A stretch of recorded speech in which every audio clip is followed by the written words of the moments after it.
Good afternoon, everybody. Welcome to our WXN virtual book club. This is our second in a series of, oh my goodness, I think we're booked now until April of 2021, which is such a great thing. It's such I didn't realize there were so many top 100 award winners who were authors. So it's just wonderful to have them as a part of this series. And today we have a wonderful treat for you. We have Ann Kaplan, and I just want to give you a little bit of background on Ann. When I read it, and I do know Ann, but when I read it again, I was like, oh my goodness, I'm exhausted just of everything that she has accomplished in her life. Such an incredible lady. She is the president of iFinance Canada.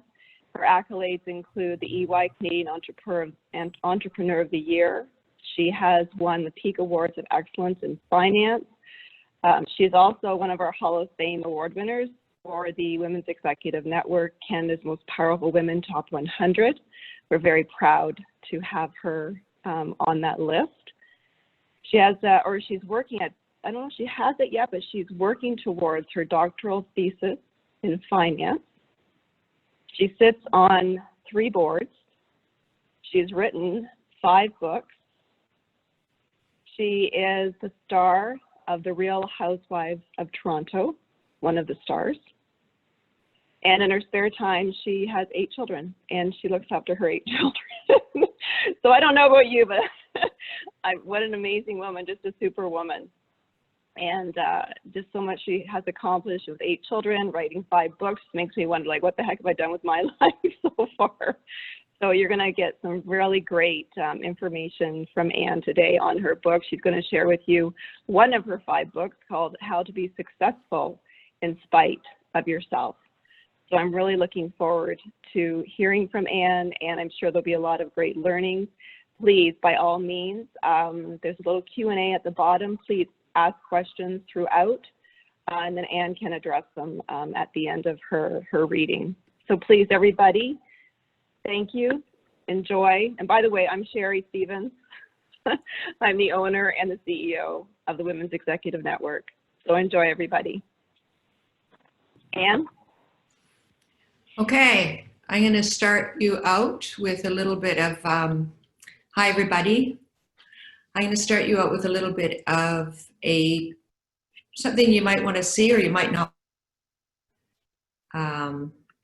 Let me just, so how did you like that? So you can put that, so you can hear me okay?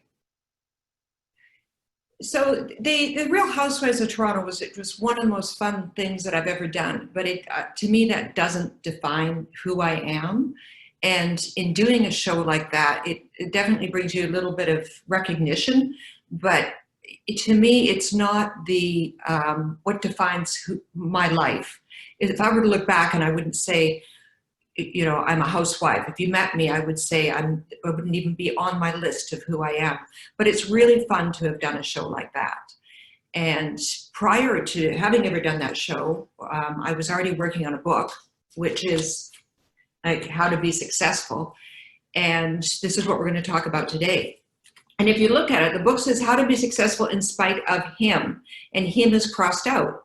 So I'm writing this book and I'm thinking, how to be successful in spite of him, because a lot of us have a reason in our past and in our lives that somebody has impacted our lives, like a bad marriage or a father that was abusive or a family that was abusive. And we tend to go back in our lives and we blame a person in our lives.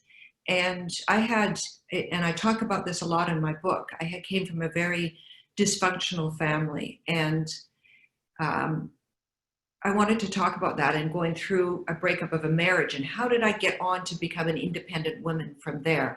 And so the book was How to Be Successful in Spite of Him, which is kind of funny because you tell that in every single man. I would never get another date if I were ever single, because you write a book on how to be successful in spite of him. And my poor husband didn't even know I was writing this. And I should have just put something like Great Sex in a Marriage on the front cover and then written the book on how to be successful in spite of him, and then he would have just been okay with it. you probably would have read it then. So the book was written about that. But as I started to write the book, I realized it isn't about how to be successful in spite of him. It was how to be successful in spite of myself. And that I was the one that had to get out of my way and my past and my history. And I do a lot of motivational speaking and a lot of lectures. And people come up to me afterward and they say, how did you do that? How do you have 8 kids? How do you write books? How do you run a company? How do you find all that time to do that? And you can't answer that in one thing, but there's a mindset that you can have that you really have to get out of your own way, stop making excuses, and not have the barriers that it would be that we put up on ourselves.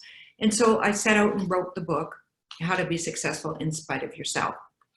And I'll go to a little bit of, I've got some, sorry, hang on just a second. I'm just not very good at getting out of slides, but it might be easier if I try not to screen share. But I talk about life of being success, and that success doesn't happen when you get to the end of your life. It doesn't happen when you look back and you say, what was my legacy? Success to me is a journey, and it's how you live your life at all times. So you don't step on this road of going, hey, I'm going to be successful. And that's why I started the book. Like, success is about the journey and not about the end of the life, you get an award. And, you know, it's great being awarded the different awards that Sherry named off. But if I said, this is it, if I got to be in the Hall of Fame, is this the end? I mean, is that where I found my success? And it's not. It's how you treat people and how you live your life. And there isn't any reason you can't find financial success and success in your life if you live it a certain way. So the book talks about all these speaking points. So as I wrote the book, and I go back into it, into the beginning of my life, and I talk about a very, very dysfunctional upbringing. And if you read it, when I went back after, it took 2 years to write the book, and I went back and read it, and I thought, oh my gosh, did I really, really have to tell people how dysfunctional my life has been? And I actually cried reading it because I thought, I don't want people to know how bad it's been, or that I went through a breakup in a marriage, that I was divorced, I was a single mom, I couldn't pay bills. I didn't want people to know that. I wanted them just to see somebody who, by all appearances, was successful, but in all truth, you know, I am just probably as messed up as the next person or as functional as the next person. It's how you look at it. And so I got really honest in the book about coming from a very dysfunctional, abusive family. And it gets into the core of, in the beginning of talking about my childhood, which was very different, where I was like, it was almost like reverse. I don't know if anybody's ever seen The Jerk, when the parents tell the child that they were adopted, he was adopted. It was Steve Martin.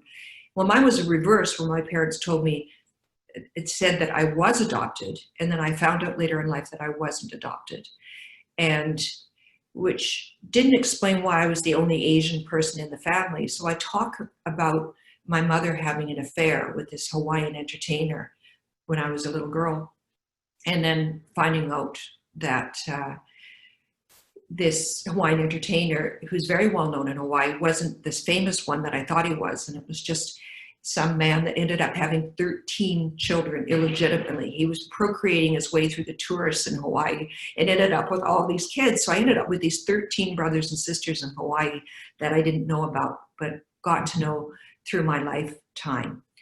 And my mother had 5 children.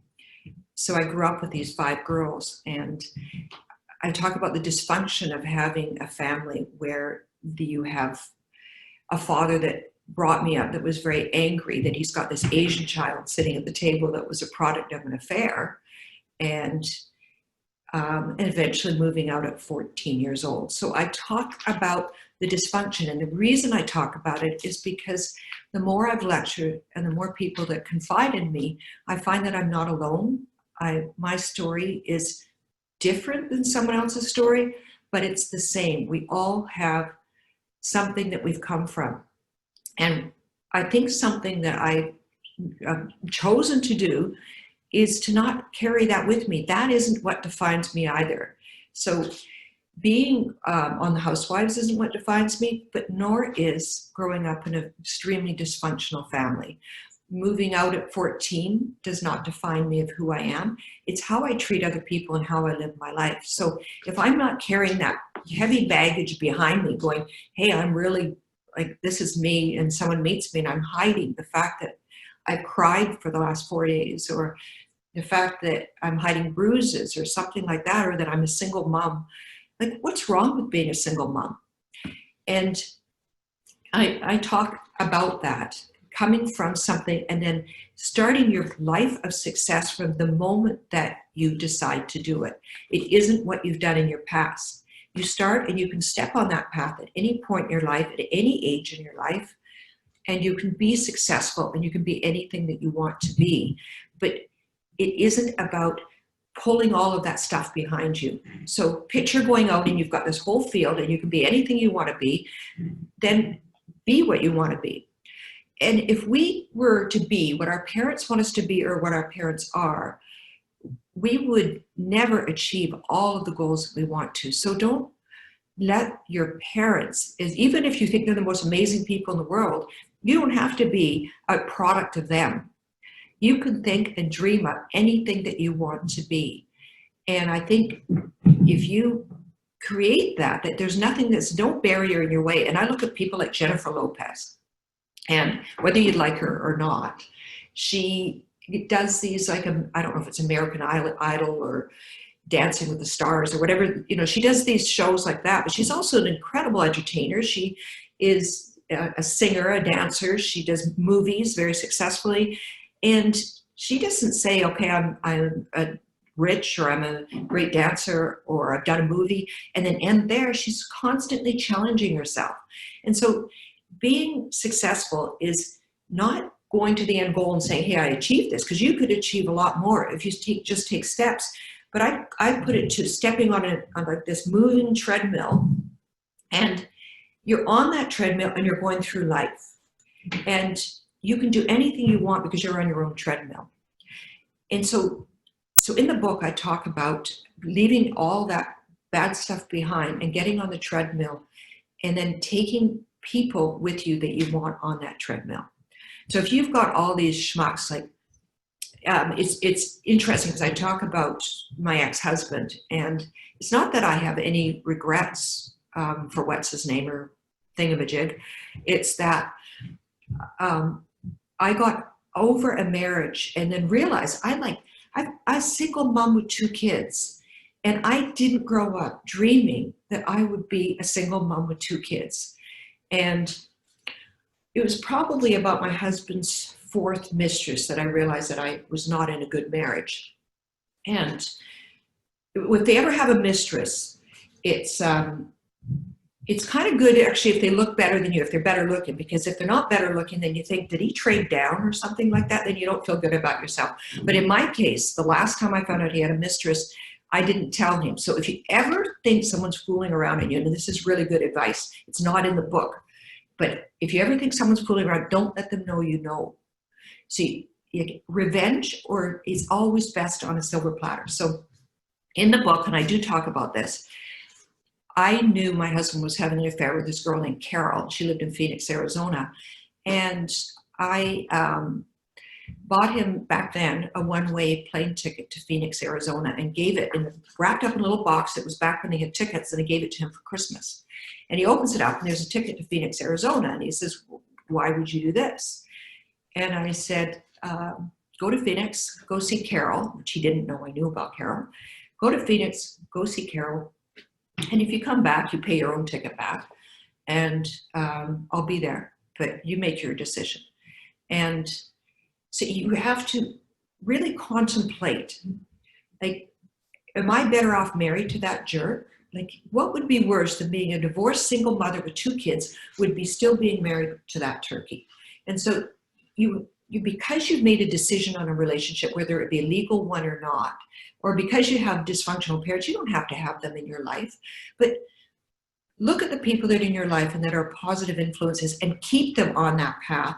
And if they're negative, get them out. And it doesn't matter. The label that you put on yourself, such as me being a single mom, 2 kids, is a label that I was looking at going, hey, you know what? Guess what? I'm a single mom with 2 kids. It's all the perspective. You create your own reality of your relationships with people. Like, if I looked at it from, wow, I've got 2 kids and I can do this, rather than, geez, I'm a single mom with 2 kids and nobody would ever want me. And so it wasn't that way. And so in the book, I talk about these 6 principles of success. And one of them is having really good relationships. And it is talking about marrying well. And if you could marry a man with money, it definitely is a lot better. But it isn't about marrying well for money. It is about marrying someone who gets you and wants to be with you and treats you well. And if you're not married well, get out of the marriage. And it talks about relationships down from marriage to friendships to business to everything. And when you're on that path of success, you might have people come in and out of your life, but have people you want on that path, going down that path with you. That is really important. So you're on that path, and it doesn't talk about work, because you can figure out your work, but you're on that path.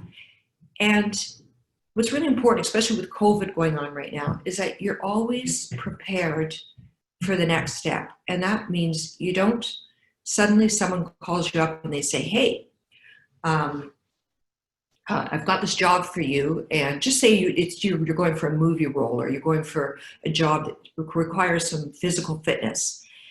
And you go, okay, I'm going to be back in a month. I'm going to jog for the next month, and I'm going to get in shape, or I'm going to lose 5 pounds, or whatever you need to do to get physically fit. You're better to live your life where you are physically fit. And that prepares you for anything, because a healthy, physically fit frame of mind is really, really healthy.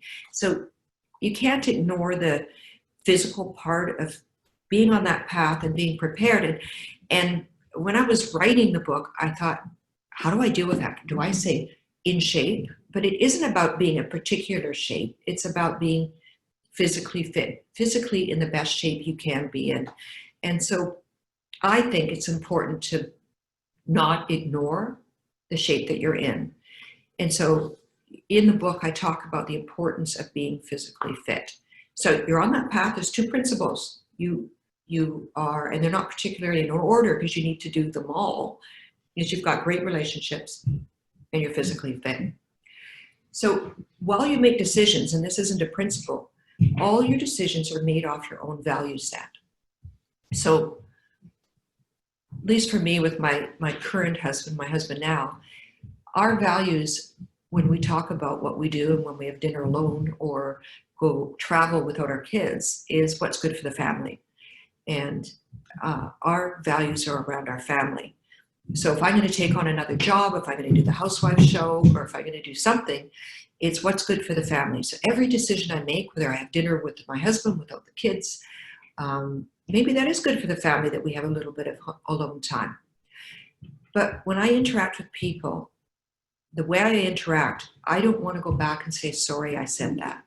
And the odd time you do have something, you have to go back and apologize. But I would like to live my life where I'm accountable and I'm not apologizing, that I make my decisions how I interact with people based on a value set of respecting the people that are in my life. And so my decisions on that little journey of success are made off my value set. So if you said to me that I told someone off or I was rude, I would think, gee, if I was, I didn't mean to be, but that just doesn't sound like me. And I make my decisions based on my values, and I know I can't be bought at any price. I can't be bought. So I shouldn't say at any price, close to any price I can't be bought, but my decisions are made off my value set. So I'm on that path. I'm trying to be as physically in the best shape that I can be. And I have good relationships, people that I want in my life. If I don't want them in my life, I don't tell them to F off. I don't do anything. I just weed them out of my life. They're not in my life. And so I'm on that path. And then there's another part, and I don't put this in physical, it's eating with purpose. And this sounds exhausting. And I even with people, I was giving a lecture one time and I was saying eat with purpose. And then, you know, when you eat pasta, if you eat flour-based pasta, there's not a lot of vitamins in that. And you're better to eat something that has some vitamins in it. And I actually eat, at my advancing age, I eat things like pomegranates because it tightens your skin. Like I eat the pomegranates, I cut them up, I eat them in the morning, and I'm like waiting for my skin to tighten. And I eat with purpose, and I eat blueberries because they've got high in antioxidants and it's good for clear skin. And like I'm looking for food that's good for me, that tastes good. And I eat a lot of coconut milk-based products and vegetables. And I was lecturing and I was talking about eating with purpose and how not important that things like pasta are. And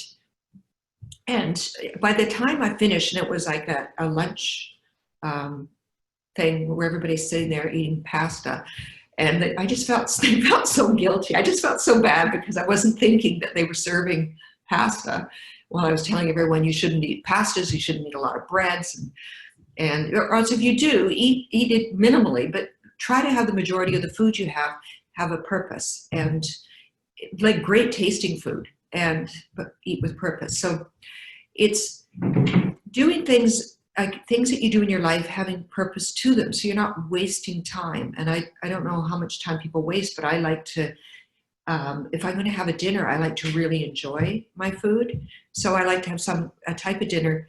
I do a lot of Thai cooking that has lots of vitamins in it, but it tastes good. And I like to run every day so that at least I get some kind of activity in my days. And so I try to work that into a regular schedule where I'm physically and mentally fit.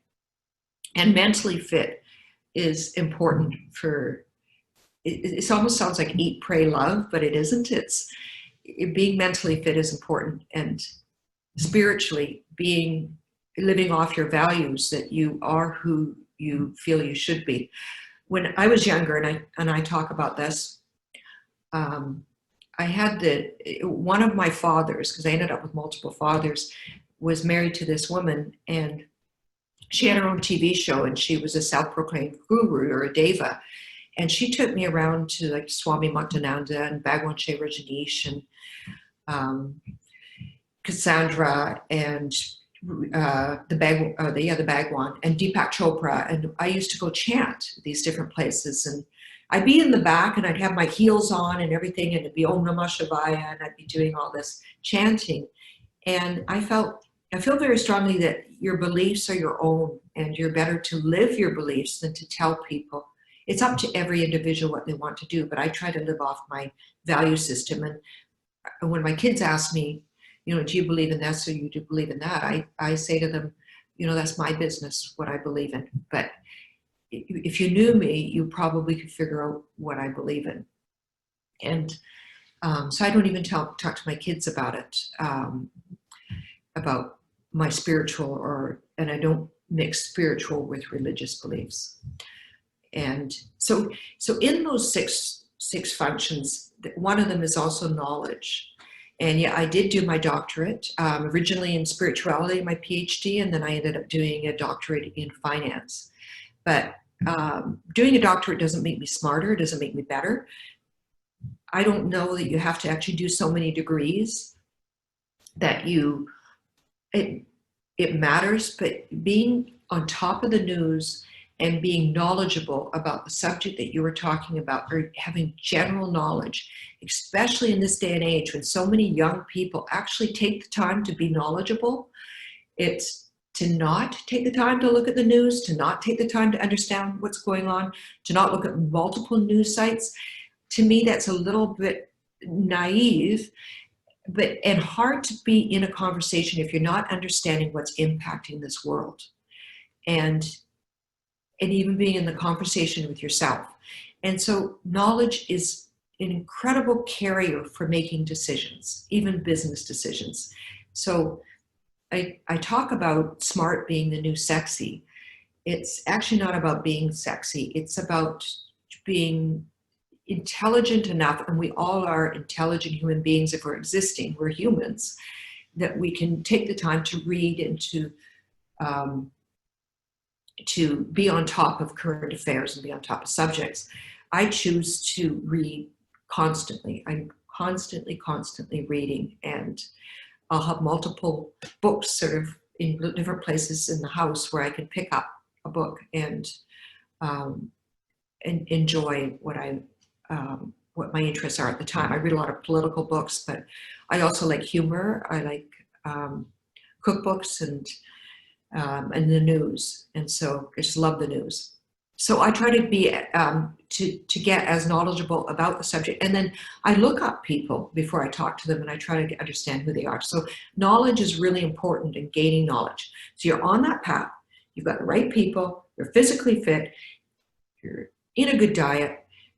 You're gaining knowledge, and you've got to ramp that up a little bit. But you cannot forget the fact that money is important and money does matter. And my kids will roll their eyes and say, you know, you're so obsessed with money, Mom. And my response is, you need to be smart about money. Why would you work and not be smart about making sure that you make enough money to put food on the table? Make enough money that if you want to buy a house, you can buy a house. Or make enough money that if you want to buy a new pair of shoes, you can afford the new pair of shoes, if that's important to you. But money does matter. It's not everything, but it does matter, especially in the Western world and in this day and age. And it's not like there's big, bad businessmen out there, and they seem to, in this political climate, to be really ratting on, down in the US and in Canada, ratting on big business and the big, bad businessmen. And you can actually be smart about business, and it's not evil. Like and making money and having money, if it's not your thing, and your thing is about giving back, then make money and give it all away. But you can do what you'd like with it. But it's smart when you're on that path of success to think about, you know, finance is important. The next part is take that path of success and ramp it up. So you're on there, you're based on your values, you're making good decisions, but ramp that path up. And you can do anything you want when you ramp it up. You just have to, even every degree you ramp up that path, you can do anything you want. And you remember that little path of success, that moving path, you don't know where that's going. And you're not, when on that path, you're not taking the award you won yesterday, the recognition you got, or the failure you got with you. That's not going on the path with you, that's behind you. So you can't keep holding up an award. It's nice to say you have it and say, this is me. You're going on to the next step. And you're taking the knowledge that you have from the failures or the awards or the wins, and you're on that path to the next step. And to me, there's nothing that can stop anybody, that you can't live your life with an extraordinary amount of joy in it. And I don't think I have the formula. I don't think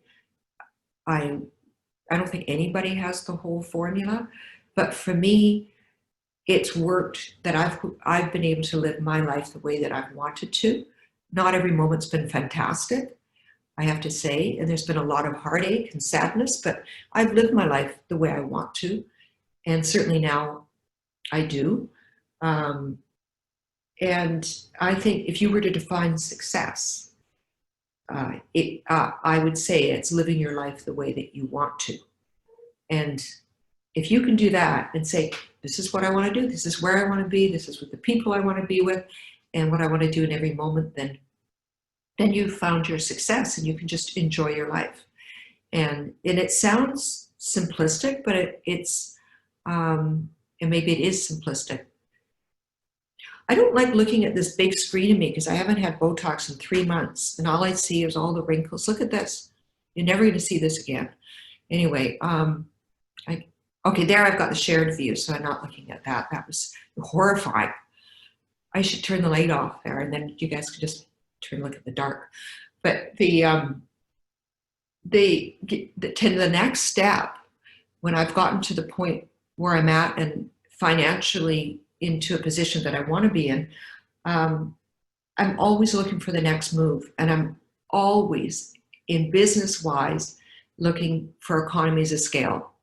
And I'm looking for distribution and how big can I grow a business. And so when I started out in a finance company, I didn't realize that we would be get to $1 million.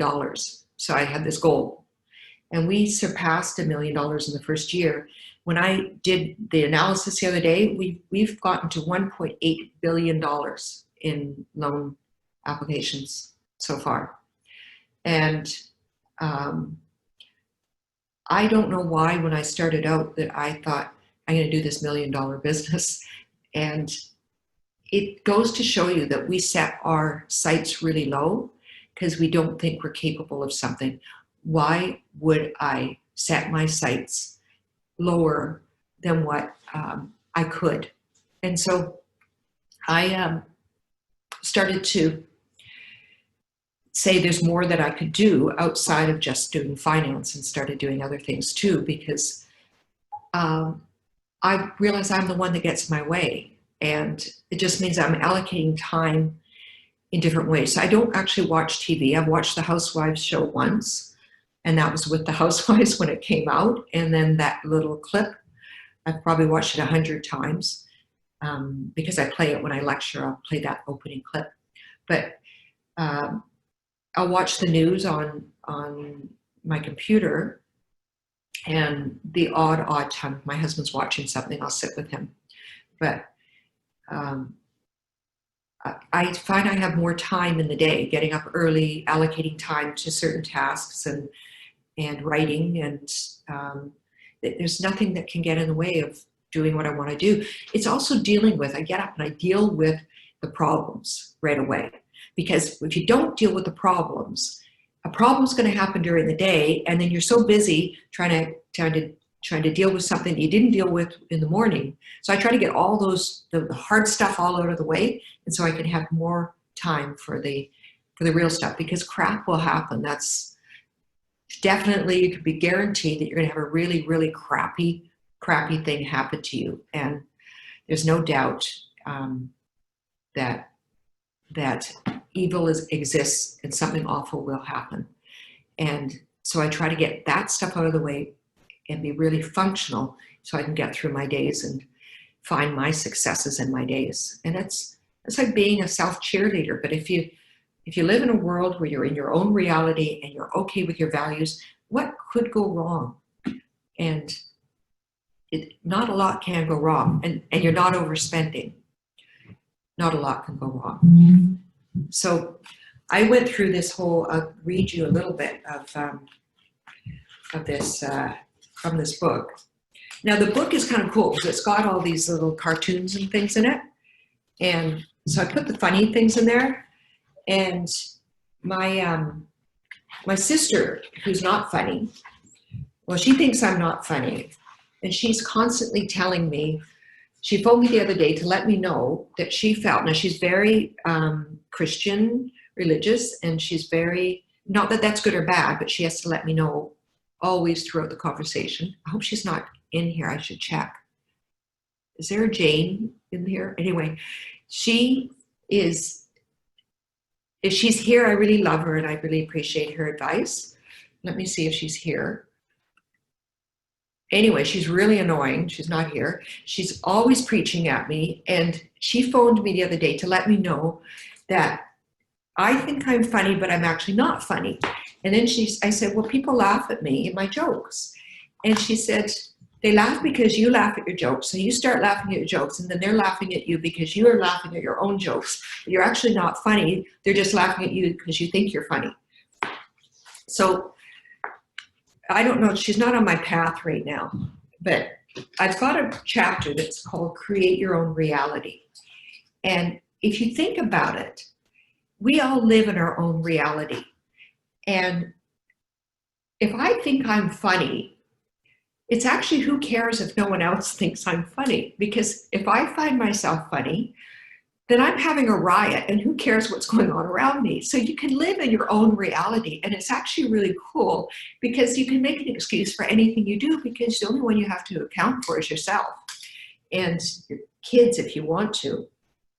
I don't like putting the glasses on because it makes me look old, but usually I carry tampons, so it makes me look young, even though I don't need them. But here we go. So I talk about my husband, and it's when he proposed to me the first time. I'm going to read this to you. It's one fall evening, not long after 9/11, Stephen, my now husband, and I were at the Rainbow Room in New York City. At the time, we'd been dating for a few years, and I felt certain he was on the brink of proposing.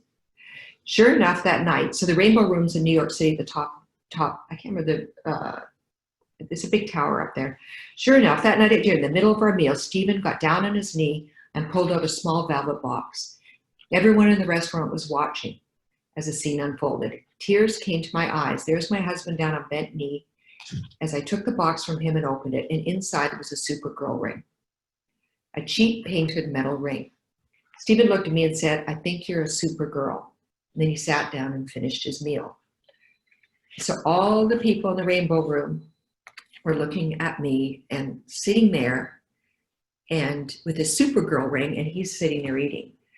And to say that I was disappointed by the turn of events that evening would be a gross understatement. I spent the rest of the dinner head down in tears dripping into my plate. I cried on the way to the hotel and continued to sob sporadically throughout the night. So I say not every story I tell you in this book is sad. This one was really sad for me. The next day on the plane, we were going back to New York City. I more or less composed myself. I looked over at Stephen, and he was smiling. And again, I turned my head down and I started to cry. I just looked at him and I looked out the window and I started crying. When he sat next to me, acutely aware that I was living in a completely different reality than him. Stephen looked at the tears streaming down my face and said, "I can't believe how happy you are." And then he went back to reading the paper. I never corrected Stephen because I can tell you he proposed 3 months later. The reason I never corrected him is because he was just a dumb guy, and kind of goes together with, is that an oxymoron? I don't know. But anyway, he just thought he would tell me I was a super girl. He didn't know, he wasn't trying to be mean to me. And when I was crying, I was thinking that here's a guy that's being a real turkey. And actually he was just being him. And he isn't a turkey. And when I started to look and think, I was trying to put him in my box of how I see things, when it actually wasn't so. I realized I was more in control of my emotions and how I responded to things. And when I started to gain control, that I live in my own reality and not everybody in my life lives in the same reality. My kids certainly don't. My 17-year-old daughter does not live in my reality. She was on the reality show, though. That's kind of silly to say reality when you're on a reality show and then you say you don't honor. Anyway, but my kids are not me, and they're not functions of me. But when I started to get control of that, I was in control of my response to other people and who I was and how I saw the world, I realized that I can actually control almost every emotion. I can't control death. I guess you could, but I can't control my response to death. But that one's a hard one. But the rest of the stuff in this world, I'm in full control in how I respond to it. And that gave me power to realize that as long as I have the people in my life that I want in my life, that I can control how I react, how I am toward them, and then how I respond to how they treat me. And that in itself has given me power, I believe, in running a companies. So I don't know how many employees, about 135 employees. And it's given me a understanding that they don't see me the way I see myself. And when you start to realize that how you see yourself is what's most important to you. And actually, if you're just completely out of it and a dimwit, you're okay because you're living in your own reality. And so I talk a lot about controlling that in the book, and that is at the very beginning, because I think that is one of the most important things. You can do the 6 principles of success, but if you're not controlling your values and you're not controlling your living in your own reality, then you can't get anywhere. So I talk about the reality check, and I talk about living your life with purpose. And I'm going to read a little bit of that.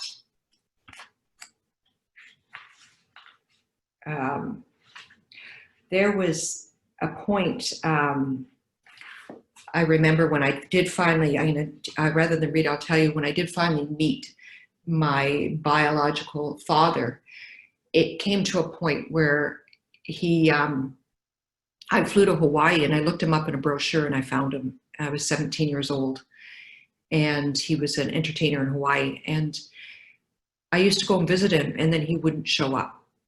And he was to fly over from another island, and I'd usually be in Waikiki, and he had moved to the big island of Hawaii. And I would wait at the airport and he wouldn't show up. And this was how my life with my father for over 40 years was, where he just didn't show up. Well, not that long ago, about 8 years ago, my daughter was younger, and she's 17 now. And my 2 boys, I took 4 or 6 kids to Hawaii, but at the time there were 4 there. And my father finally came over to Hawaii, and we went to a place that actually the Hilton Hawaiian Village, where he met my mother. And my boys took the 2 younger kids upstairs so I could have time alone finally with my father, who did show up. I saw him over the years, but I would fly to him and really got to know him well. But whenever it came for him to see me, he just wasn't there. And we stood outside in the Hilton Hawaiian Village, in the building where he met my mother when he was an entertainer way back in the day. And his pictures hangs at the Hilton Hawaiian Village. It's how well known he is there. And we were standing outside looking over the resort. And he said, there's something I always wanted to tell you. And I knew my dad was going to tell me he loved me. And I turned my head, because all those years, 40 years of waiting for someone to say, I love you. And I turned my head away because it was just full of tears. And I turned back at my father, and I remember he's had 13 kids that we know of from all these multiple tourists. And I turned around and I looked at my father and said, what is it? Because this was my moment, the I love you moment. And he looked at me and he says, your mother was a screamer. And he never corrected that. And I was waiting for this, I love you. And all he wanted to know in his life lesson to me was your mother was a screamer. Now, was his father a bad guy? No, but he was just, I had to see that was his limitation. And I'm not in this world he's not having in my life, me in his life, for me to lay judgment on him. I'm going to have this father in my life that I didn't grow up with. He didn't love me. If he loves me, I'm sure he did. And he didn't have me in his life for me to judge him. And I say that to my own kids too. I said, I'll do the best I can, but you're not in my life for me to judge you. And I'm trying not to be in your life for you to lay judgment on me, but just let me try to be the best I can. And I think if we can live on that statement to ourselves, it makes it a lot easier to take off the judgment from other people. And is my dad a dirty old man? I would say, yeah. Even he died a year ago, almost to the day, and he was old. And the nurses came in his room, and I guess they were putting the catheter in, and they lifted out the sheets, and he looks at them and goes, nice, huh? I guess they're going to put the catheter in, and he just can't get it out of his head. So I guess he did turn out to be like that, but that was just him. And you got to love people for the way that they are. It was, and in having that, I thoroughly enjoyed him because I had no expectations. I'll tell you another funny story. I ended up, and I talk about this, meeting my brothers and sisters, and there's multiple brothers and sisters, and becoming extremely close to them. And there was one brother I'd met, and he worked at the United Airlines, and we met at the airport in Hawaii, and he gave me a box of pineapples and things that back then you could travel and put pineapples on the plane, and I took them back home to Vancouver at the time where I lived. And I get a call a week later, and he had flown to Colorado Springs where he had a girlfriend wife to surprise her, and he could fly free with the airlines. He wasn't affluent, and he'd flown up to see her. And she thought he was an intruder when he showed up to surprise her, and shot him point blank in the stomach. So I flew out to Hawaii, not to Hawaii, to Colorado Springs. I get this call from this brother that I met once at the airport and don't know him, but the family calls me and said, your brother's been shot. I fly to Colorado Springs. My boys were little at the time, and they're very little, like my older boys. So this must be going back 28 years ago. I go out to see him. I'm the first one to get to Colorado Springs ahead of my family from Hawaii. And I go in the room, and he's lying there all hooked up to all these machines. And I sit down, and I'm looking at him, and I'm holding his hand, and I don't know what to do. Like, I only met he's my brother, but at that point I'd only met him once. So I don't know what to talk about. So I just ramble on and chat away and talk and hold his hand and talk about my life. And, you know, it's a one-way conversation, and he's just lying there like blinking and looking up at me. He can't speak, and just, he can see me blink. So I don't know what to talk about. And then I pick up the chart that he has, and I start reading his medical chart. And I look at it, and it's not my brother. I'm in some guy's room. I got into the wrong room, and I'm with this like other guy that's not even my brother, holding his hand, chatting with him. Anyway, I was mortified. So I just kind of like backed out of the room and went into some other room. So it's a really good idea, if you find out you've got other siblings, to get to know them before you visit them in the hospital when they're on life support. He ultimately did survive, and he and I became really close and formed this amazing relationship over our lives.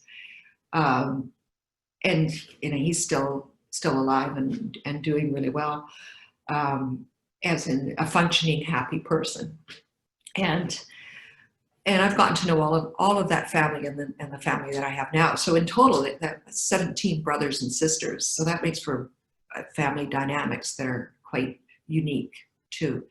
But I think what's gotten me through everything in life is like a sense of humor, and because things are pretty funny. And I wrote one book called If You Don't Laugh, You'll Cry, and it's humor, and there's no jokes in it. It's actually just telling it the way people are and respond to things. And it's just, life is actually pretty funny if you look at it, all the things we do. And the funniest things in life is when you call somebody out for actually being who they are. And and if you can laugh at who you are, and you can laugh with someone else at who they are, you take the elephant out of the room, and you can just actually really enjoy people. And I don't think there's a day that goes by that I don't have a gut-wrenching laugh. Sometimes there's been some weeks when something's sad, but I think almost daily there's a gut-wrenching laugh, because I've got that freedom to be able to laugh, because number one, I don't care what people think. And number two, I try to be really good to people and live off my own values. And number three, I live in my own reality. So even if my own values aren't great, I think they are, but you can't compare and say one person's values are better than another. So I live in a world where I have some freedom, and that I think is really important to be able to do, is to live with not following and having your freedom. And I'll talk a bit about social media, because I do post on social media, but I don't, the people that are close to me, I speak more to them, because in social media, I try to tell the world something from a humorous point of view, but it isn't necessarily who I am or what's happening in my life, because my children are very private and they don't want me out there, or they don't want to be on my social media. And I don't know that my life is that interesting. Arguably, it's whatever somebody thinks is interesting, to be able to say, hey, I got up today and I sat, and which is true. I'll sit and work for 4 hours and then I went for a run. It's not that interesting, but viewpoints on life are interesting. So I try to put things on social media that is underlying making fun of life and making fun with life. A little harder right now when so much is going on in the world. You've got to be a bit more careful, really careful with being, and that's where knowledge comes in, with being cognizant about the sadness that's going on in this world. Right now during COVID, it's like having being sad on steroids, being happy on steroids. It's like being fit or not fit on steroids. It's like everything is accentuated during COVID because we're so keenly aware of everything that affects us right now. And we're so tuned in because we have a little bit more time to be tuned in during this period of time. I don't think we'll ever go back to where we were before, and hopefully we're a little bit more tuned and we're hugging our kids a little bit harder. And I know for me, it's been really good with my kids. Been fantastic with my husband. For the first few weeks, we were quarantined, and we stayed quarantined from each other because he was operating and we'd been traveling in Hawaii. And then when I went off quarantine, I didn't tell him, so I could just have 2 more weeks to myself. Anyway, and he doesn't go on social media, so he didn't know that I'd gone off quarantine. But I mean, I've actually stayed locked down still for almost 2 or 3 months whenever all this started. It'd be kind of odd to go back out into the world again. Like it's, to go back to a store or do something. And I think we're all going to be a little bit more careful about that. In this quarantine, I started a program called Masks for Everyone.ca, and it started out when a nurse friend of mine told me she couldn't get PPE, and we all know what PPE is now. And I started to try and buy it for her and found I couldn't, or else it was fake stuff from China. And so I started to deploy the people that made all my gowns to make masks, and that wasn't enough. And so I started getting masks for street health, which are people living on the street. And then I started to get sewers, and I ended up with 28 sewers right now. And we've done over 30,000 masks that we've sent out to like Sick Kids Hospital, and it's on the masksforeveryone.ca site, but we've only sent them out to the frontline workers and to care facilities, and that's 30,000 masks we've donated to that. And that project has helped me through saying, how can I give back? And I didn't start it out to be 30,000 masks. I started out to just be able to solve something for street health. And then I started to reach, now this is where you get back to the book. I started to reach to my network of people that I like in my life and said, hey, I'm doing this, how can you help me? And that's when I reached out to Sherry Stevens, to WXN, to say, how can you help me with this Mask for Everyone? How can I get supplies? How can I reach people that can help to donate materials and elastic and thread and all the things that it needs to make a mask or a face covering? And that's all of a sudden this network becomes back steps onto your path. And again, you've got these good people, and there's your community that you didn't think about because 2 weeks before I was busy in finance and I wasn't thinking about that positive relationship where I could reach out and help. And the same thing would go when you think about it, and this, I'm not trying to plug WXN and use it as an example, but when you go for a community, it's not that they're always sitting there in front of your face, but you can go and reach for that. And as long as your relationship has been positive and you've treated people with respect, which should be the way you do it, you can go back to that community and say, hey, you know what? Can you help me with this? Or they call you up and they say, hey, Ann, you mentioned you did that mask for everyone. You had these sewers. Do you know if those sewers would make gowns? And then next thing you're helping other people. Well, even in the mask for everyone, it came that the Ontario Medical Association started calling, and then this company called Keen Footwear called, and Keen Footwear donated and sent me over thousands of masks so I could donate them out to other people.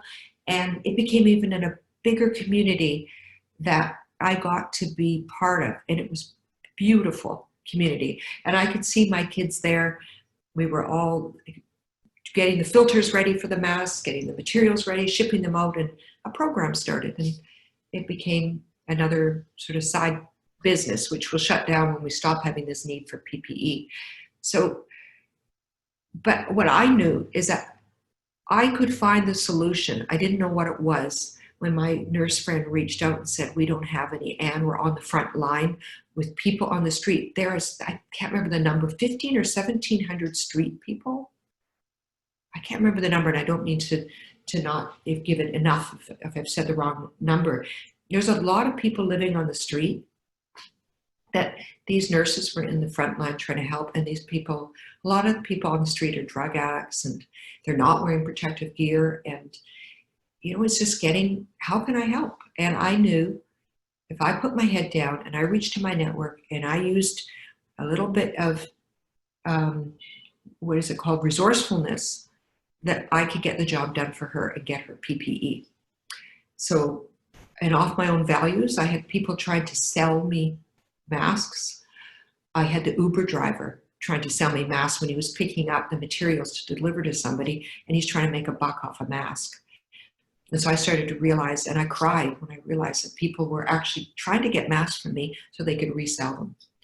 And I'm trying to make them and donate them for frontline workers. And that's when I put my foot down and said, they're only going to organizations that I can identify. So they've only gone to the organizations that are actually, I'm delivering them directly to sick kids. I'm delivering them directly to the long-term care facilities, and they're not going randomly out to people. So it's living a life of success. I think the book has been very good for me to try and get it to succinct. And I traveled before all of this. I think 23 cities last year. I was in all through the US, at least in the US, 23 cities that I promoted the book. And I wore this garbage bag that's on the front of the book. So I wore that garbage bag. I actually went on Entertainment Tonight wearing the garbage bag, and they didn't know I was wearing a garbage bag. And they interviewed me on Entertainment Tonight, and I had this garbage bag on and these shoes. And nobody said, are you wearing a garbage bag? And they did the whole interview without knowing I had a garbage bag on as a dress, because it was all cinched in. Like you can see, like you can't tell it's a garbage bag unless you look really close. It's like, it's not one of the cheap garbage bags. It's like 25 cents more. It's one of the thicker garbage bags. So it wasn't like it was a cheap one. Anyway, I should have done a recycling bag, but I don't look good in blue. So so I went across the country wearing this garbage bag. I actually, when it was in Vegas, and I was at the Bellagio Hotel, and I walked through the hotel in a garbage bag, and only in Vegas can you walk through in a garbage bag and nobody looks at you, and you just walk through. And I got in with the driver and went to plug my book, and I just met the most amazing people doing this book tour across the US and then in Canada, and just had so much fun plugging a book on how to be successful and having fun with it. I got really good at trying to get my makeup done in the morning. I didn't know how to do my own makeup. I do know now because of COVID, and then getting ready in different cities to try and get out there and plug a book. I am writing two more right now, 2 more books. And I'll put those out, I hope, this year. I hope. But you never know. Yeah? We have some questions. I was wondering if we could do the question period. Sure. Okay. If anyone wants to ask any questions live, just go under the participants window at the bottom and you can actually raise your hand and we can unmute you.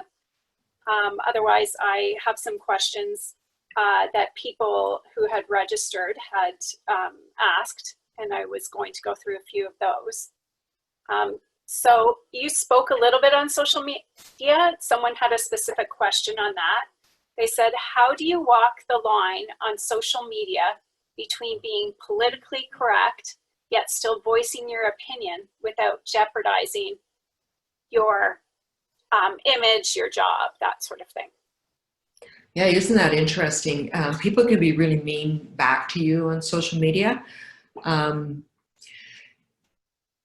It's just something where I am going to say a viewpoint here, and whether you like it or not, now you know, it doesn't matter to me. But just when Joe Biden said he was going to elect a woman and vice president, my thought was, why would you elect a woman vice president? Why would you just not elect the best person for the job? And why would you say you're going to have a woman vice president? And when the stuff that's going on recently, it's too bad that the best person for the job is just not the best person for the job. It doesn't have to be a woman. But if I were to post that on my social media, I guess I would post it. I would give my viewpoint and take the hits. But at points, I've realized that I might not be as politically correct as I might want to be, but I try to come from a place where I'm being not naive and I'm being compassionate and aware of what's going on. And sometimes you just make that mistake. So, but being aware, being alert what's going on, that's the most important thing to do. So you're not making mistakes on social media or being too naive. Definitely, sometimes some people are just plain mean and they just don't listen, they just have to do something mean. Okay. If anyone even wants to type in questions, you can type your questions into the chat. Okay. I have a daughter in university, a child in elementary, who's working online during COVID studying, elderly parent, family dog, busy financial practice, need some time and some better time management. Where should I start? Wow, I think for me, I had a point in my life where my mother lived with me for the last 5 years of her life.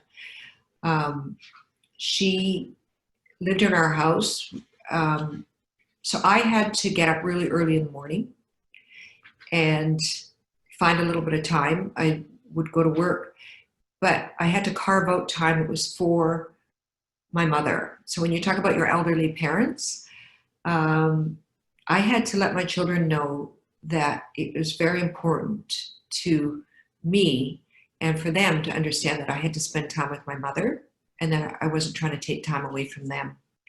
And it was the hardest thing to do, was to not sit there and hug my kids and take the time away from my mother with dementia that she didn't understand, but to teach my children that my time had to now be shared with them.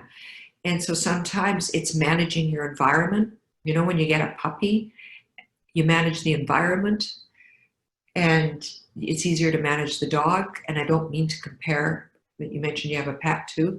It's the same with my children. I just have to manage how they respond to it and have them be part of helping all of us to do it, because you can't create more time. Sure, you can get up earlier, and I would advise that. But I also try to manage my mom, where she knew that when I got home, I would play Scrabble with her. And so she had her times too that were carved out just for her. If she were here and still alive today, she would say that's a bunch of balderdash that I never spent a minute with her, because she had so much dementia. And so that she was even a point of humor in my life, because she was just constantly contradicting anything that I ever said. So, but I can say what I want now because she's not with us anymore. So. Okay. Our next questions, it's actually a 3-part question. I'll try to put it all together. So it's based on you publishing your book. So I'll read the questions out. So how did you decide that you wanted to write a book, and how long did the process take? So it wasn't my first book. I wasn't sure if I wanted to write a life story or not, but when I've been giving lectures, people would come up and say, how do you do it? I'd finish a lecture and it would be how to be an entrepreneur back then. And then I started talking about how to be successful because one of the groups asked, would you talk about how to be successful? And I'm thinking, well, why do you think I'm successful? Because you never look at yourself as that. And then I'd find these bullet points, like how to be successful. And then I put them up on the screen and there would be bullet point, bullet point, bullet point. This is the things you need to do. And when I'd finished, I'd get this lineup of people that we were afraid to put up their hand, but they would contact me or come up and say, you know, I've got this boyfriend and he wants to get married and I want to have kids, but I want my career. And I was thinking, you know, you can do it all. And if he doesn't want you to have a career, is this the right person for you to be with? If you want a career and have kids? But I can't give that relationship advice one-on-one. I'm not a psychologist. I'm not a counselor. And I just thought I should, because I was asked so much, how do you do it? How do you have kids? Most women want to know, how do you manage having kids and a career? And not just a career, but a business that as a CEO of a finance company, like how do you manage all that? And whether that's a lot to manage or not, it's a lot of women out there trying to manage a job and kids. And so I thought, I'm going to put this into point form and I'm going to write this book. But the editors felt it was important that I talk a bit about bringing it home, because they said it's hard to believe if you don't try to add something personal in there. So I started putting personal stuff in there, which made me realize that how awful my life was, because I don't think about it.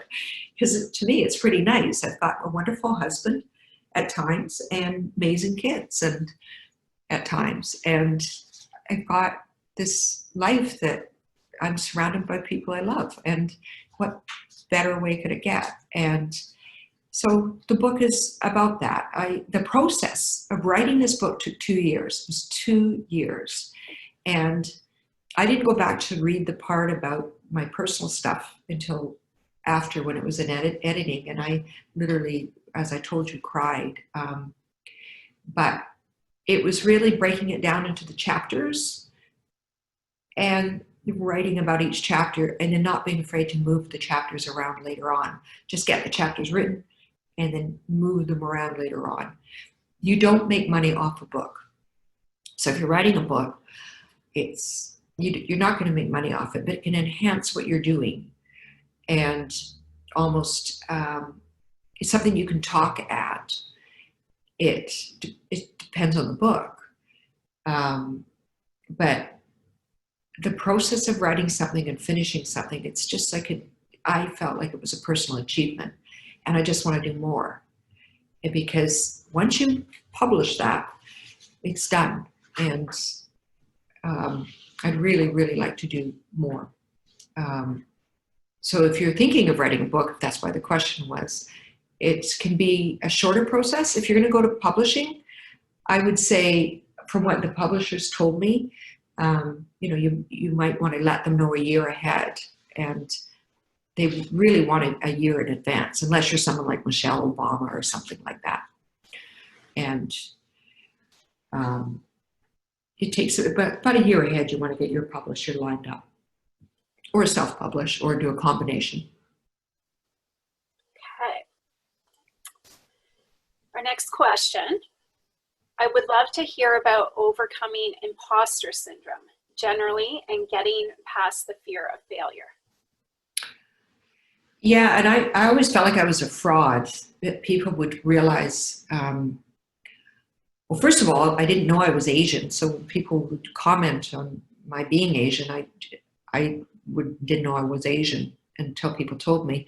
So you kind of think, and also all the stuff where you think, if they found out how crappy my life has been,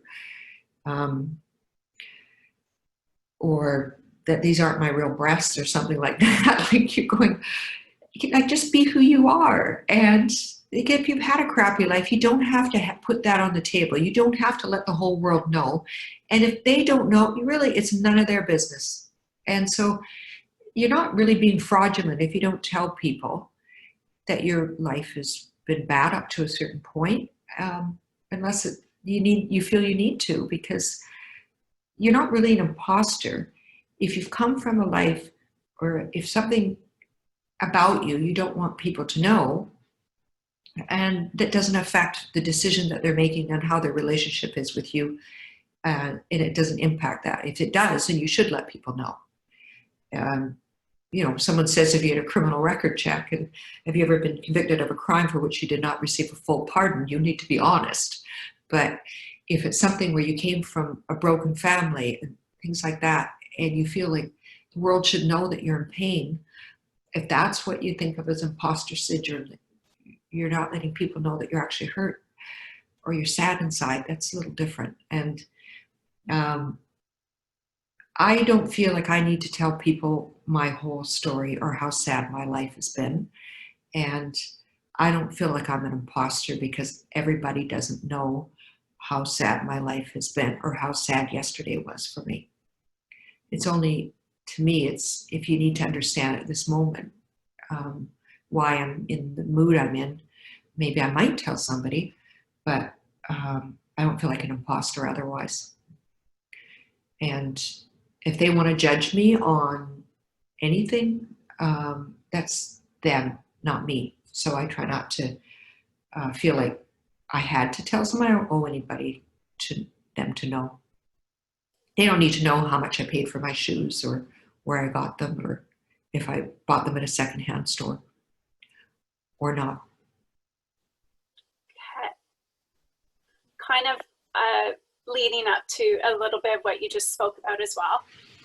So this person commented that they're looking forward to hearing about how to stop sabotaging and how to become action-oriented with a positive attitude. So how do you keep yourself positive in harder times? Yeah, this COVID has been really interesting because I've gone through all these cycles of like feeling like I got up at the beginning, got up every day, and I thought I had COVID. Like I was so aware of, like, do I have a sniff? And I cleaned everything. I cleaned the bottles that I used to clean. So I would take here, we've got all this, like I've got Lysol air freshener. I walk in front, like spraying the Lysol in front of me. I was obsessed.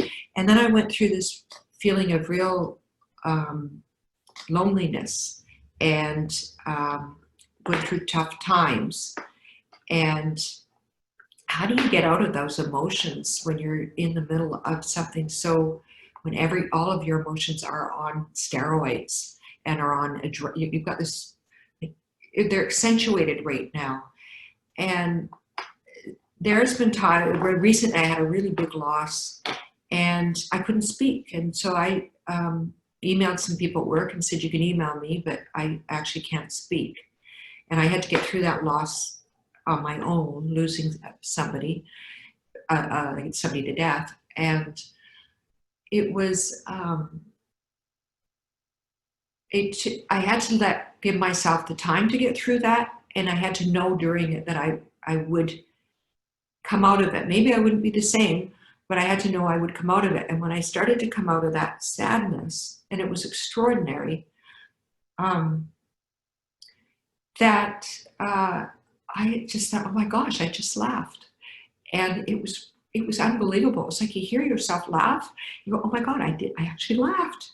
Because you just don't think you could again. And so you have to know that you will get out of it when you're in that deepest moments. And when you get out of it, you just so appreciate that moment. And it's really important, I think, is to reach out to people then and just give a hug And the lady that I told you about, the guru, there's in the Deva in Hawaii, and Deva like D-E-V-A, like not a Deva as in, just thinks highly of herself. It was in the guru sense. She told me, when you want to know something, love is all there is. And I have that in my book, that you just give love. And when my kids cross me, when my husband crosses me, first I get his credit card, then I give love. You get the credit card first, but only with the husband. But if you just give, when you're feeling down and you get out of it, give. And you get so much back. It's actually selfish, but you just get so much back when you just reach out to somebody. And that, to me, provides strength. And so I did that. And I found out during COVID, there were periods of time when people were reaching out that I hadn't heard from for a while. And it was like kind of nice to hear. I'm so sorry to hear about your loss, Anne.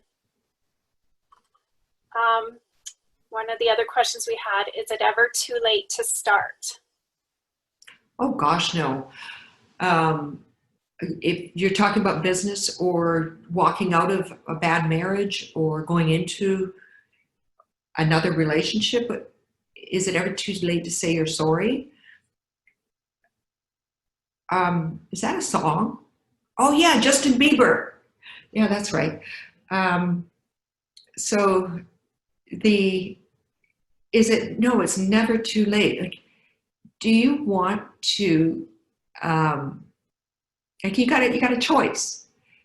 You can do something, or you can continue on the path you're on now, or you can do something about it. So you've got that choice. You only have two choices. Do something about it, or make the change. And when you make the change, all the time you've got to give up usually something in your life that's that routine that you're doing that is causing you to stay on the same trajectory that you were on before. So you want change, be willing to do the things you need to do to make that change. And it's never too late. Unless you're talking about, the impossible. Is it too late to, if you're not 92 years old and you're trying to give birth, those kind of things. But it's never too late to do anything that you want to do, which is physically and mentally within your abilities, even not your abilities now, but in the future, that you can't get there. I would, and if it was my kids asking, I'm just going, go out that door and forget about what happened last week, just move forward. So if they've messed up, it's just, we're not living off this one mistake that you made, it's learn from it. And it just learn from it. So it's, I name things in my life after things that I don't like. So I name my plant. I have a basil plant, and I love basil, but I get attached to the plants when you're growing them in your window ledge. You don't want to eat them. So I name things after things I don't like too. And I named mine after my mother-in-law. I hope my mother-in-law's not on there. And then now I can eat my basil plant. And so, no, she's not on there. Otherwise I would tell that I eat my basil plant. But anyway, I find ways to get through things with a little bit of humor and a little bit of just giving love and knowing I can get through it, and I can do it. And it can be pretty lonely. It can be, my husband sat there when I was so sad last week and just watched me. Like, other people don't know what to do with somebody who's sad. It's tough. And they don't understand. They can't get in your head. It's hard when you're feeling, if you're in a certain spot, to say to someone, I'm not feeling good. And they always have the best advice. But I think you got to pull yourself out of it. And it's a lot harder. It's just that you can get through it. It start at any point. Thank you. I wish. We have one more question. It's a little WXN related, and then we'll bring Sherry back on. So we're together today because you are a WXN Top 100 Hall of Fame. Can you tell us how that's impacted your life. It was that just being part of the WXN initially in the top 100, I think even being nominated is pretty cool. And it's when you're recognized with something, when you start to look and see that you can just see that somebody's recognized an achievement or that you've achieved something, but to be named in the top 100 women is pretty phenomenal. And I have met so many people through the WXN, and not necessarily even the people that work there, but the other people that have won or been recognized. I shouldn't use the word won, they've been recognized. And it's a conversation too, people talk about the WXN. And then to be into the Hall of Fame, that was just, it was incredible to be inducted into the Hall of Fame. And it has changed my life because it's given me a network of people. So that it brings with it brings a network of people that you can draw from. And these are business people, and they're not all, there's different categories, as you know, in the top 100 women, but they're all people that you can define down into the category of the career that they're in, or the industry that they're in, that you have a network that you can visit very easily. And I have some really, really close friends where that I've met only at the WXN, that we actually get together and socially, which is fantastic. And we went to one night where we went to see that comedian, Amy Schumer, yeah, that was together. And that was, I didn't actually find Amy Schumer as funny as they did, but that's another thing. But I've gotten to know these people, and they are all women that have drive, and they're intelligent, knowledgeable, and we don't talk about all that when we get together. It's just a group of people that have a little bit of like-mindedness, and it's a network that it's like you've got that common denominator and you can trust in it. And so that, to me, for being part of WXN, it is a big network, it's a massive network, and it provides that support, not just the WXN itself, and not just all of and over the years I've gone to many, many, many, many of the functions. In fact, the lunches are ones where I'm busy, and I usually sit at my desk at work when we go to work, and I bring my lunch, I eat at my desk. I don't take a lunch break except for eating at my desk. But what I've done with the WXN events is that the women that I know that I haven't had time to get together with, because I've got kids at home, I'll say, let's go to this luncheon together, or let's go to this function together, the WXN, and we'll meet and we'll go to that function and we can chat around it, listen to a speaker, and then I spend that time, that defined amount of time, and then she'll go back to work and I'll go back to work. So I've used the events with people that aren't even part of WXN to say, let's go to the speaker, and or people that are too. And that's actually my social part too. So I'm just three birds with one stone. I'm attending an event, I'm seeing some of the people from WXN that I know, taking somebody else there, and listening to a great speaker. Did that answer the question? Yeah, no, that was wonderful. Thank you. We're going to bring Sherry in. Was there anything additional that you'd like to speak to before I bring Sherry in? No, I just want to thank everybody for staying on and listening, because it's kind of weird when you're talking and you don't know, like you're almost talking to yourself. Yeah. So I just want to thank everybody for being there. I couldn't hear if you were laughing or not, but I was really funny. So we're very thankful that we were able to have you here today. Thank you very much. Thanks. Okay, am I on? Oh, yep, you're on. Can you hear me now? Okay, I see you, V. Oh, there we are. Okay, Ann, don't go anywhere, just one second. So thank you very much. I'm glad to be back here. Thanks, Ann, for sharing your story with us and your journey, and just some good advice as well. You know, we're all on a path, and we all think that we're on it alone a lot of the times, especially as women. We think that, you know, oh, you know, I've had this horrible childhood, and you know, I feel like an imposter, and all these things, you know, and we're not alone. And I think that's really one of the key things about WXN, is that we can come here and we can share our stories, and we can be vulnerable, and we can be authentic. You know, it's about, everyone has difficulties, right? We all have that childhood. Things didn't go exactly as planned, and it's defined us, but it doesn't have to define how we become and how we live our lives, right? And Ann is a perfect example of that. You know, we all have our own stories. My father committed suicide when I was 5 years old, right? So, and then my mom went on to marry an alcoholic. Nothing against my mom. I love my mom to death. She's amazing. She's 91 years old.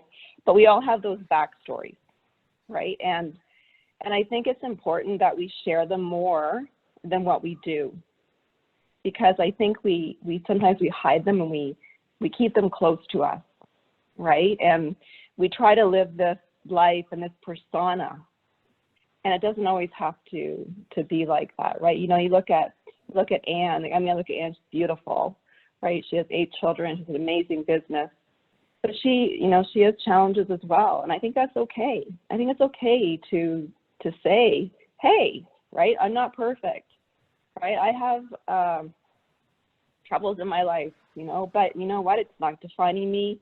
I'm still moving forward. I'm still going to be successful. And that's what's great about WXN as well, too. I'm just saying that again because, you know, I've met so many amazing women since becoming the owner of this organization 4 years ago. And I just wouldn't want to be any other place but here. So if you're a member, or if you're not a member, then you need to be one, because this is a really great place to be. And other things that Ann shared with us today, you know, I just jotted some things down, you know, like look after yourself, right? Look after yourself mentally, spiritually, physically, emotionally, especially right now, right? Don't forget to take some time for yourself, some self-care, and just be there for you. I know a lot of you probably have children. You know, you're juggling children right now at home. It's difficult. I know it. I've heard it. You know, you're working from home. You have distractions, right? You have your spouse or your partner. You're making dinner while your child's hanging off your leg, right? Like there's so many things going on right now that you really need to step back and take care of yourself. So I'm just encouraging you to do that and heed Ann's advice when it comes to those things. So I think that's all I have to say for that. And much love to you and continued success. And thank you so much again. I really appreciate you for being here. Thank you. Thank you. Don't leave yet. I have some things to share with you. So thank you again to Ann. There we go. Just some upcoming events. We do have our Canada's Most Powerful Women Top 100. Nominations close on June the 29th. If you know of any woman that needs to be nominated, please reach out to her, or she can self-nominate as well.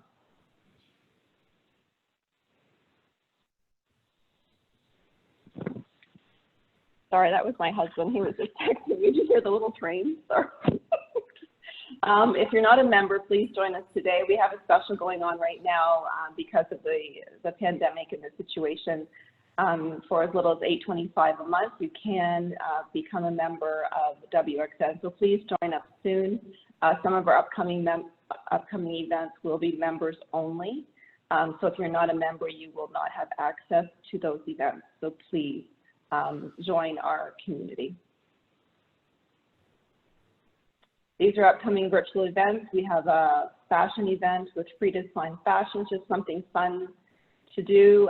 Lovely clothing that she has, and if you want to attend, there is limited space, but you're welcome to be part of that event. We have an invite only for Top 100 and our members for Art in a Box with Patricia Karen Gigich. Patricia is also, like Ann, a Hall of Fame winner for the Top 100 and also an acclaimed artist. So if you want to learn and you are a member or a Top 100 from one of the best, it's going to be a fun night on July the 23rd. And then starting in July, please stay tuned. There's going to be a webinar series with myself and others. I'm not just going to be by myself. There's going to be some mentors and mentees from our 2019 class of the Wisdom Mentoring session. So please stay tuned for that. And then we're going into the summer, wonderful summer. Everybody's happy in the summer. And we're going to have our summer sizzle with WXN. Our focus around that is to have fun, but also to arm ourselves for whatever comes next in our journey, in our life, in our world, and to arm our emotional, our spiritual, our physical, and our mental state, just to be ready for whatever comes in the fall. And then a monthly mojo with WXN starting in September. We have a selection of our WXN ambassadors who are going to be leading the charge with our monthly mojo with WXN. So please stay tuned. That's going to be an amazing event.